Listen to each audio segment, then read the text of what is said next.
Basheerabad police station నుంచి మనం చూస్తున్నాం. అక్కడికి బండి భగీరథ స్టేషన్లోకి వెళ్ళడం మనం చూస్తున్న వెహికల్లో న్యాయవాదుల సమక్షంలో ఎస్ భగీరథిక లొంగిపోయాడని మనం చెప్పొచ్చు. పేట్ బషీరాబాద్ పోలీస్ స్టేషన్లో వెహికల్లో మనం చూస్తున్నాం. అక్కడ న్యాయవాదుల సమక్షంలో బండి భగీరథ్ పోలీస్ స్టేషన్ లోపలికి వెళ్ళడం మనం చూస్తున్నాం.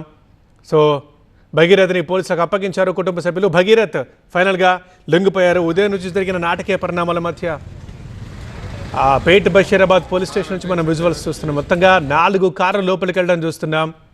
అందులో భగీరథ్ ఉన్నారు, అదే న్యాయవాది కూడా ఉన్నారు. సో న్యాయవాదుల సమక్షంలో భగీరథ్ పోలీసుల అదుపులోకి వెళ్ళడం మనం చూస్తున్నాం.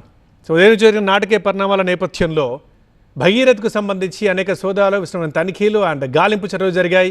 ఎవరైతే ఫ్రెండ్స్ ఉన్నారో వారి ఇళ్ళకి వెళ్ళారు, బంధువులు ఉన్నారో వారి ఇళ్ళకి వెళ్ళారు.